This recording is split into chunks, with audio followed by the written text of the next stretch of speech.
You think you can just accuse me of cheating while I was away on business and demand a divorce? My husband, Jackson, bellowed through the phone. It should have been a jolting moment, but I knew better. This was just his attempt at stirring up drama.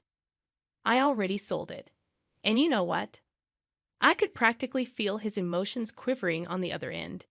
Did he honestly believe I wouldn't see through his little charade? His naivety was almost comical. As his accusations continued to ricochet off my resolve, I found myself teetering between anger and amusement. Yet, amidst it all, a sense of empowerment began to emerge. This wasn't just a spat. This was a turning point. This was the moment I decided to take control. I chuckled inwardly at his feeble attempt to manipulate me.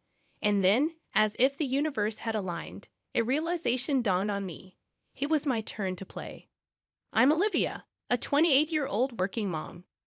Though I've held a steady job at a college store since I graduated from junior college at 20, Jackson's career trajectory has been less than stable. He's 2 years older, but when we first met 3 years ago, he was bouncing between jobs or sometimes doing nothing at all. He proposed to me hastily, but I set a condition. He needed to secure a stable job. I wasn't about to embark on a marriage without considering our future. Okay, but there's a condition, I asserted firmly, watching Jackson's expression shift to one of concern. What is it? He asked cautiously. You need to find a stable job. Otherwise, marriage is out of the question. We need to think about our future. He attempted to brush it off with a casual remark. Oh, don't worry, you're working, so there's no rush, right? But my parents would be concerned if I married without a job. I'll find one before we tie the knot, he promised, sensing the seriousness in my tone. Reluctantly, Jackson embarked on his job search journey. Eventually, he secured an office position at a construction company, and we moved forward with our plans to wed. At the time, I saw Jackson as somewhat careless with money and work, but I believed our partnership could balance each other out.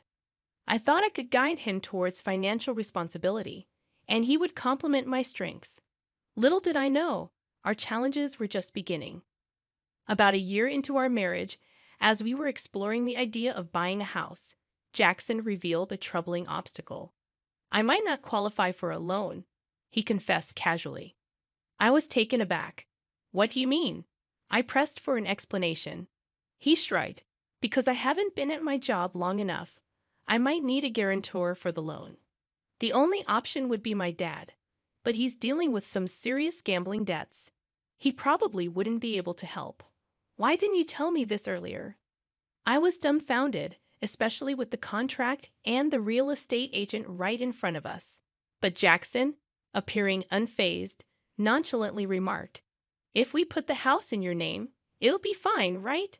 You've been at your job forever, so you can secure the loan. We'll both contribute to paying it off. It's just a formality. That's beside the point. Why didn't you bring this up before? This is significant for me too. I'm not even prepared with the paperwork, I retorted, frustration bubbling beneath the surface. Though he offered an apology, his contrition felt superficial, lacking sincerity. Despite my urge to protest further, faced with the already arranged contract and the presence of the agent, I decided against escalating the situation. Reluctantly, I hastily gathered the necessary documents, such as my income statement, for the loan application, and impulsively finalized the purchase under my name. Doubt not at me. Could I truly envision a future with this man? Perhaps I should have simply asserted, then we won't proceed, instead of hastily preparing the paperwork. My anxiety heightened with the looming issue of my in-laws. The other day, I had a conversation with Dad, Jackson began. He mentioned he might lose the house due to the debt I mentioned earlier, so he's considering moving in with us. Is that all right? What?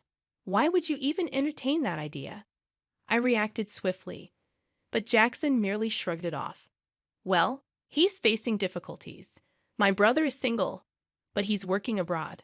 I'm the only one Dad can turn to. Shouldn't we seriously discuss this?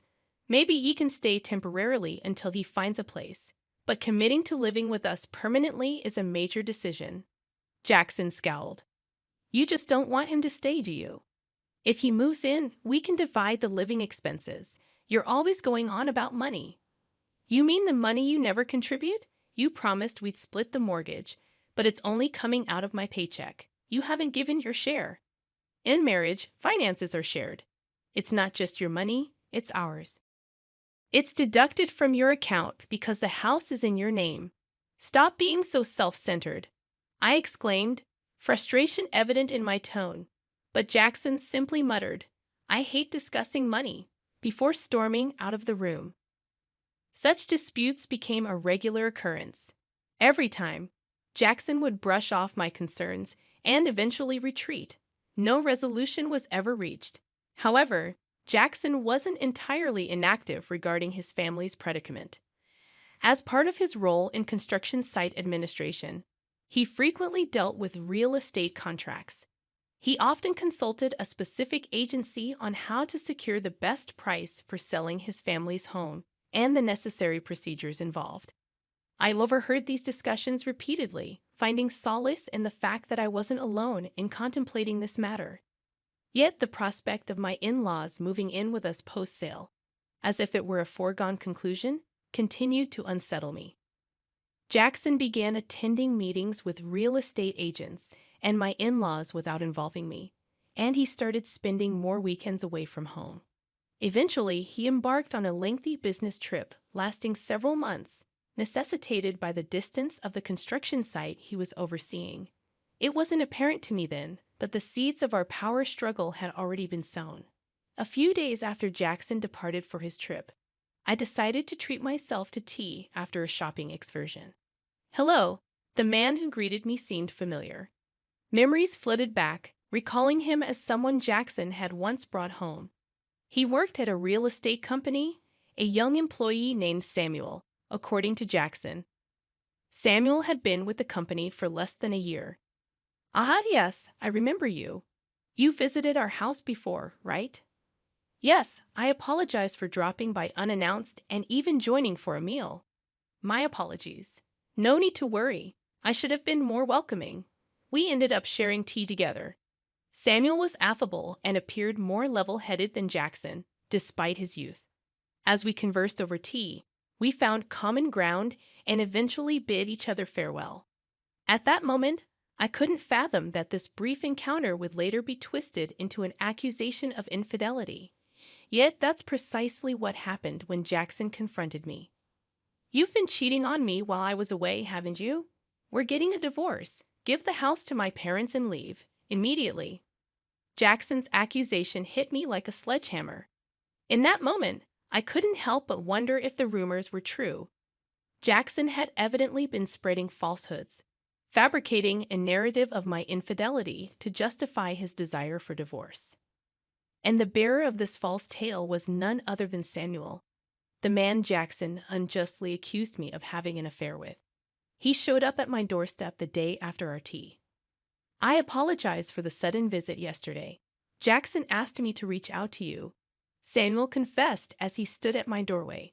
Shock and confusion washed over me, but I invited him inside, eager to hear his story. What he revealed left me stunned. Jackson had orchestrated a plan to frame me for infidelity, all in a bid to secure a divorce. Samuel was roped into fabricating evidence to support this scheme. There were two motives driving Jackson's deceitful agenda. Firstly, he coveted our house, fearing the potential loss of his parents-in-law's property. Jackson saw cohabiting with his parents as the easiest solution, but my resistance to the idea led him to devise a plan to oust me and claim the property. Secondly, Jackson was involved in an affair of his own, spending weekends with his mistress while pretending to discuss matters with my parents-in-law. His infatuation with her led him to view me, his wife, as an impediment. By framing me for infidelity, he hoped to secure both the house and compensation in the divorce settlement. Despite my perception of Jackson's lack of astuteness, his cunning nature in orchestrating such a devious plan was truly despicable. As I muttered my disdain, Samuel offered his apologies. However, I had no intention of aiding Jackson in his malicious scheme. I feigned cooperation, all the while plotting to turn the tables on him. Samuel, leveraging his expertise in real estate, offered various suggestions. Eventually, he proposed a daring move. You should sell the house while Jackson is away on his trip. And so, when Jackson returned, bewildered by the news of the sale, I delivered the final blow. I know everything, Jackson. Samuel recorded everything, including your attempt to frame me for cheating with him. If we proceed with divorce, I can claim alimony and take you to court, I declared, relishing the shock that registered on Jackson's face. Why? Why? He stammered. But I wasn't finished. I had one last card to play. You might not have realized, but Samuel isn't just any new employee. He's the son of the company's CEO. I emphasized, incredulous at Jackson's obliviousness. Didn't you notice Samuel shares the same last name as the CEO? How did that escape your notice? I pressed, my frustration mounting. Well, Samuel's last name isn't exactly uncommon, Jackson attempted to rationalize. Are you serious right now? I couldn't believe his lack of awareness. Yes, I'm serious, Jackson replied, his shock palpable. The realization dawned on him slowly. Samuel's company was one of Jackson's most crucial clients, and they had played a significant role in handling his family's property matters. If news of this deceit reached the CEO, Jackson would undoubtedly find himself in hot water. In fact, Samuel had likely already reported the situation. Look, fine, I'll check it out. But if you're lying, I'll figure it out. Jackson relented before abruptly ending the call. It didn't take long for him to realize the gravity of his actions. Subsequently, the real estate company owned by Samuel's father refused to engage in any business dealings with Jackson or offer him advice regarding his family property. With my house sold, Jackson had no option but to return to his family home following his business trip. Fortunately, Samuel had assisted me in finding an affordable apartment, so I encountered no difficulties. As I initiated the divorce proceedings, Jackson persisted in reaching out to me. I'm sorry, Olivia. Please forgive me, he pleaded. It's too late for apologies now. You tried to manipulate me using someone else. Why should I believe anything you say? I countered. Don't say that. After our divorce, you can be with that other woman, right? That's what you wanted, isn't it? He suggested, attempting to deflect blame. Yeah, she had someone else she liked and dumped me. What a sorry tale. But just because of that, don't expect me to change my mind and come running back to you. I muttered as I ended the call with a heavy sigh. Despite not disclosing my current address to him in hopes of keeping him at bay, Jackson's incessant calls persisted. Each time he pleaded, please don't leave me. I'll change. I'll be a better husband. Yet I was weary of his hollow promises. Once the divorce is finalized, I'll delete his number, block him on WhatsApp, and sever ties completely. To make matters worse, even my mother-in-law reached out, begging, please, Olivia, we'll be lost without you. It's not me you wanted, it's the house, right? But there's no house left, I reminded her. It wasn't just about the house. We're not that heartless. Come back, and you'll understand, she implored. You wanted the money, didn't you? I shot back, frustration seeping into my voice. That's not true. You're being unfair. You attempted to coerce me into living with you, and when I refused, Jackson resorted to deceit to gain leverage in the divorce. I can't trust someone who resorts to such tactics, I asserted firmly. It's obvious you're only interested in money. I continued to rebuff their pleas. Then my father-in-law called, his tone dripping with arrogance. Isn't it your duty as a daughter-in-law to assist my wife a little? Are you seriously refusing? Isn't all of this a consequence of the debts you've accumulated? I countered, my resolve unwavering. In response, his voice on the phone grew so loud that it hurt my ears. You heartless woman.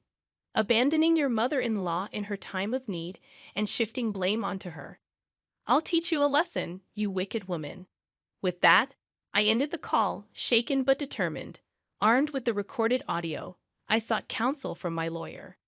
As it transpired, my father-in-law's words constituted a threat. Armed with this evidence, I informed Jackson that I'd pursue legal action if he didn't agree to the divorce. In a panic, Jackson reluctantly consented to the divorce. Finally, I was free from the clutches of that outrageous family. After the divorce, Jackson's reputation at work suffered, leading to a loss of trust and diminished responsibilities. Additionally, the unresolved debt forced him to sell his family home at a steep discount. Now, he resides in a modest apartment with his parents, grappling with a reduced salary and the burden of supporting his family. To compound his challenges, he is obligated to pay me alimony.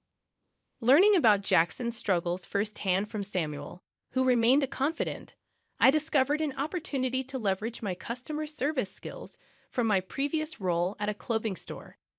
Samuel, now working in the HR department of a real estate company, recommended me for a position that required strong communication abilities.